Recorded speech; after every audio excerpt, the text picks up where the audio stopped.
Olá, alunos de pesquisa operacional. Sejam bem-vindos de volta à nossa aula.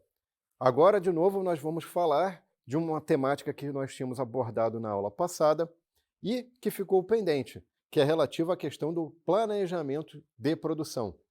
Então, vamos falar do que exatamente, pessoal? A gente tem essa figura aqui. Como é que é essa figura? Eu tenho um ponto de entrada de material, desse ponto de entrada vai para uma máquina, né? E dessa máquina segue para uma máquina mais à frente. E tem um segundo ponto de entrada de material que vai para uma segunda máquina e que também vai mais para frente.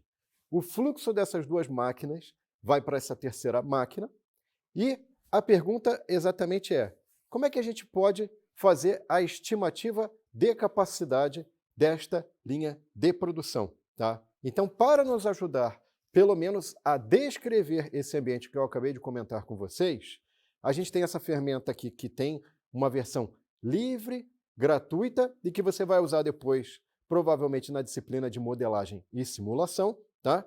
E que você pode baixar a versão gratuita e fazer muitos ambientes 3D, né? Como eu mencionei já na primeira aula, que podem descrever, pode ser o gêmeo digital de algo que existe, de algo que é real, tá? E aí, na verdade, a gente vai usar essa ferramenta para fazer a descrição do nosso problema. Só que antes da gente entrar na descrição do problema, a gente tem que olhar o contexto. Lembra que eu falei na primeira aula que o contexto é importante? Então, o contexto aqui, pessoal, é a questão de estratégias de produção.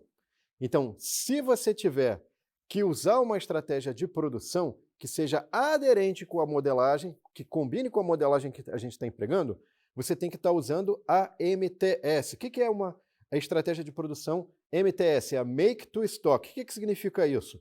Significa que eu vou fazer estoque de produtos finais, tá? E tem várias outras estratégias de produção, tá? Que estão colocadas aí no slide. Eu não vou comentar todas, eu só estou colocando o contexto. Lembrando aí que vocês têm a disciplina de planejamento e controle da produção. Provavelmente este tópico será mais detalhado lá. Mas, então, dado que a gente escolheu a MTS, ou o contexto para o qual é válido o nosso modelo, é essa estratégia de produção. E o que significa este contexto? Significa, primeiro, que eu tenho uma previsão de demanda, tá? Com base nessa previsão de demanda, eu consigo fazer um plano mestre de produção, tá? Eventualmente, eu tenho uma ferramenta que a gente chama de MRP para fazer esse plano mestre de produção, tá? E também tenho que fazer o sequenciamento da produção, tá? Então, quais são as características que possibilitam a aplicação do modelo que a gente está olhando agora? Produtos com demanda regular, produção para estoque, né? Então, eu consigo antecipar, então vou fazer uma produção para não ter falta, né? Fazer uma pronta entrega, então eu consigo reduzir atraso na entrega também, e consigo fazer um melhor planejamento e uso dos meus recursos, tá? Incluindo aí as máquinas, no caso. Então, voltando à nossa descrição inicial lá, pessoal, o que é importante? Eu tenho ali dois produtos nesse fluxo. É claro que é um fluxo simplificado, mas que ele é didático para o nosso aprendizado, tá? Então, um ponto importante é o seguinte. Bom, supondo ali que eu tenho um produto 1, ele vai passar pela primeira máquina e a capacidade da primeira máquina em unidades de tempo é 3, tá? 3 unidades de tempo, sendo que cada produto gasta 1 unidade de tempo para ser processado nesta primeira máquina, tá? E a unidade, o lucro unitário por produto é 5 unidades monetárias desse produto 1, tá? Bom, eu tenho um segundo produto que passa também por uma segunda máquina, independente da primeira, tá? Para esse segundo produto, cada unidade, o lucro unitário ali é de 2 unidades monetárias, e a capacidade de uma segunda máquina que serve apenas esse segundo produto é de 4 unidades de tempo, tá? Tudo seria maravilhoso se não tivesse que passar esses dois produtos por uma terceira máquina. Então imagina que você tem, por exemplo, algum tipo de processamento sendo efetuado em cada máquina e chega um ponto do planejamento de produção que esse processamento das duas máquinas se encontra numa terceira máquina, que pode ser uma máquina de pintura, por exemplo. Tá? E aí, a capacidade dessa máquina é, na verdade, 9 unidades de tempo. Tá? Então, é uma máquina que é utilizada pelos dois produtos. O que você tem que tomar cuidado? Lembre-se que, na hora que você for fazer o planejamento de produção, o que significa isso? Você tem que olhar a capacidade dos seus recursos, né? O quanto que eu consigo fazer de produtos, tá? Olhando as capacidades das máquinas, mas também olhando o quanto os meus produtos vão usar de recursos dessas máquinas. No caso dessa terceira máquina, além dela ser compartilhada, cada produto 2 vai gastar 2 unidades de tempo daquelas 9, que é a capacidade da máquina 3, e o produto 1, cada unidade do produto 1, vai gastar exatamente 1 unidade de tempo da máquina compartilhada, que é a máquina 3. Tá? Aqueles 9 unidades de tempo, então, se você jogar um produto 1, vai gastar 1 unidade de tempo dessa máquina 3. Se você jogar um produto 2 na máquina 3, vai gastar 2 unidades de tempo da capacidade dessa máquina. Tá? Entendido isso, pessoal, o que a gente poderia fazer? A gente poderia fazer uma estratégia para ver as possibilidades, né? Para ver possíveis soluções para esse planejamento de produção. Então, o que eu poderia fazer? Eu poderia colocar 3 produtos passando pela máquina 1, né? Por quê? Porque a capacidade máxima é 3, vai gastar as 3 unidades de tempo da máquina 1, tá? E aí o que acontece é que essas 3 unidades são o limite que eu posso fazer de produção, tá? Da máquina 1, e chegando na máquina 3 vai ter até uma folga. Por quê? Você vai gastar 3 das 9 unidades de tempo da máquina 3. Tá? Já o produto 2, o que vai acontecer? Se eu colocar 4 unidades do produto 2 passando pela máquina 2, então esse produto passa ali, o limite máximo de capacidade de unidade de tempo da máquina 2 é 4, gastei 4 unidades de tempo, tá? Chegando na máquina 3, aí eu vou ter, então, 8 unidades de tempo gastas do total de 9. Então, veja que eu tenho estratégias aqui que ou eu faço só produto 1, ou eu faço só produto 2. Tá? E aí a pergunta que a gente gostaria de responder é, será que eu não poderia fazer um mix de produção? Será que eu não poderia combinar produtos 1 com produto 2 para melhor aproveitar os meus recursos? E aí a nossa estratégia agora é, ao invés de colocar um valor fixo, eu posso botar um valor variável. Nada melhor para nome de variável do que x. Então, eu poderia, para o produto 1, colocar x1, e para o produto 2, eu poderia colocar x2. Então, aí o que eu posso fazer? Eu posso fazer o seguinte, eu posso escrever relações algébricas, né? Por exemplo, para a máquina 1, que só processa o produto 1, eu posso colocar x1 menor ou igual a 3, ou x1 maior ou igual a 0. Né? Não pode ter produção negativa. Tá? A menos que eu aceitasse pedido de compra, mas não é o caso aqui. Tá? A outra possibilidade da máquina 2 é x2 menor ou igual a 4, ou seja, essa máquina 2 eu consigo produzir ou processar 4 unidades do produto 2, no máximo, e no mínimo 0. Tá? Então, x2 menor ou igual a 4, x2 maior ou igual a 0. E, finalmente, eu tenho o quê? Eu tenho a máquina 3, que é compartilhada com os dois produtos. Esta máquina, qual que vai ser a relação algébrica? x1 mais 2x2 menor ou igual a 9. Tá? Então, com esses equacionamentos, falta apenas o quê? Falta eu descrever o meu lucro, a minha função de lucro z, que vai ser z igual a 5x1 mais 2x2. Com isso, eu posso resumir, posso colocar isso numa formulação matemática, que é a formulação de programação linear. Então, eu tenho uma função linear, eu tenho restrições lineares, tá? Onde eu quero maximizar o meu lucro por unidade, tá? Maximizar z igual a 5x1 mais 2x2, sujeito a restrições de capacidade ou de limitação de recursos. x1 menor ou igual a 3, x2 menor ou igual a 4, x1 mais 2x2 menor ou igual a 9, e x1 e x2 são as restrições de não negatividade, maior ou igual a 0.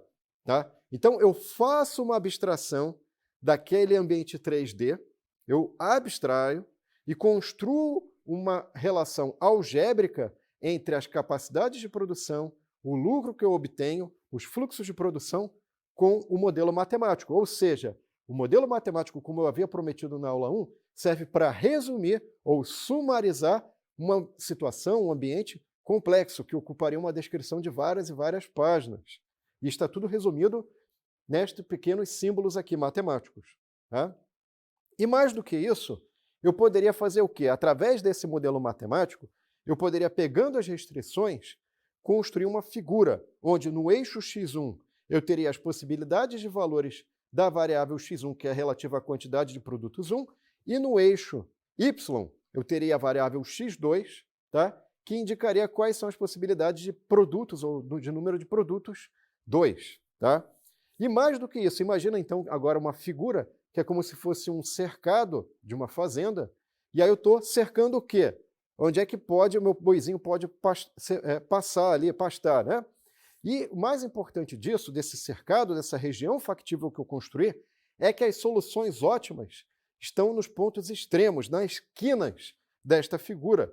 Tá?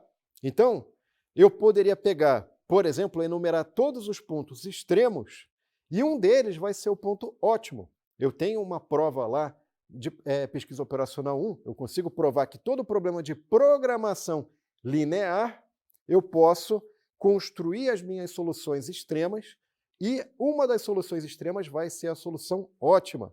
E através, quando eu tenho um problema de duas variáveis, eu posso fazer um gráfico e usar o método gráfico para encontrar a solução extrema de maior valor. Tá?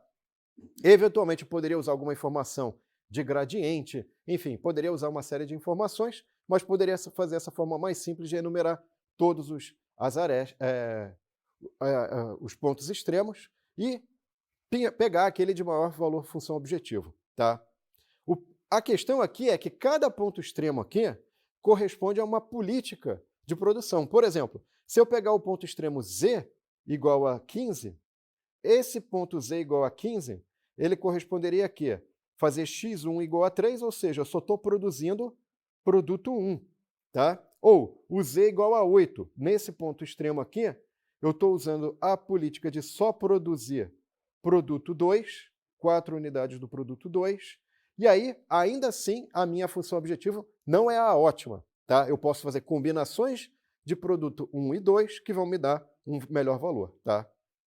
Aqui entra na questão que eu havia mencionado de vocês praticarem na aula passada. Como que vocês podem fazer isso no Google Colab? Compartilhei com vocês vários notebooks no ambiente do Google Colab para construir figuras, e aí, enfim, você poderia ter construído essa figura também no ambiente do Google Colab. Tá? Mas um ponto importante que deve ser mencionado, pessoal, agora em Pesquisa Operacional 2, é que a solução desse modelo de programação linear não pode ser uma solução fracionária, com casas decimais. Imagina você fabricar meio navio, meio carro, não dá certo. Então, o que você tem que fazer? Você tem que apenas considerar as soluções inteiras. Então, ao invés de apenas considerar todas as soluções possíveis, eu tenho que colocar apenas os pontos extremos, que aqui, felizmente, são todas variáveis com valores inteiros, ou esses pontinhos marcados em vermelho. E aí você fala, mas isso é tranquilo. Não é tranquilo, porque isso muda a complexidade e a dificuldade de se resolver o problema. Tá? Em algumas situações, a gente consegue ainda usar programação linear para resolver problemas de programação linear inteira, mas nesse contexto não vai dar certo. Aí a gente vai ter que usar algo um pouco mais sofisticado. Tá? Mas, para além disso, eu vou colocar uma segunda camada de complexidade nesse problema, que é a questão de, se eu tenho 2 produtos dentro de 6 possíveis, e cada um desses produtos, desses 6 possíveis, utiliza de maneiras diferentes 4 possíveis máquinas, com roteiros diferentes de produção, com fluxos diferentes de produção, tá? E aí, veja o seguinte, eu poderia pegar e escolher, por exemplo, o produto 1. Eu sei que o produto 1, na primeira etapa, vai ter que passar na máquina 1, depois passar na máquina 2, e ele tem um gasto de tempo, de recurso da máquina diferente. Tá? Tá, mas eu poderia ter pego o produto 2 ou o produto 3 para combinar com o produto 1. Tá? Então veja que se eu for pegar apenas 2 produtos, eu tenho que fazer várias combinações, produto 1 com 2, 1 com 3 e assim por diante. Tá? Outro ponto importante é que quando eu olho a informação de lucro por unidade, que poderia ser um eventual balizador da escolha de produtos, você tem que tomar cuidado. Por quê? Veja que aqui o produto 3 ele tem um lucro por unidade de 6, e o produto 5 tem um lucro por unidade de 7. Porém, esses 2 produtos eles vão sobrecarregar a máquina 1, eles vão compartilhar a máquina 1, que tem pequena disponibilidade de tempo, apenas 9 unidades de tempo, sendo que você tem uma possibilidade melhor com a máquina 2, que são 12 unidades de tempo, e a máquina 3, você tem 13 unidades de tempo. Tá? Então veja que agora a nossa dinâmica é qual é o par de produtos que eu escolho, qual é o mix de produção de diferentes produtos e qual é a quantidade inteira de produtos que eu vou fabricar.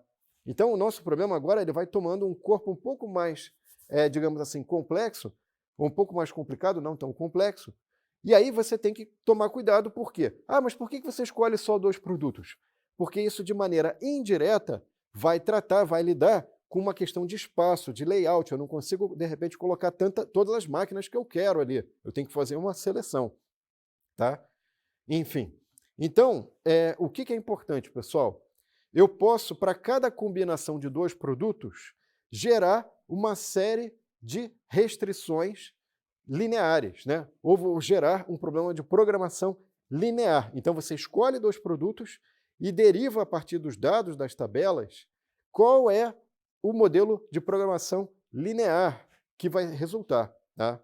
Então, na verdade, o que você vai ter que fazer? Se você for analisar quais são as possíveis combinações 2 a 2 dentro das 15 opções que eu tenho, isso vai te dar, tem uma fórmula que está colocada no slide, o resultado vai ser 15 possíveis combinações diferentes de produtos 2 a 2, e com essa combinação de possíveis 2 produtos 2 a 2, eu teria que escolher aquela combinação cujo problema de programação linear inteira vai me dar o melhor lucro, o maior lucro, porque cada combinação vai te dar um lucro.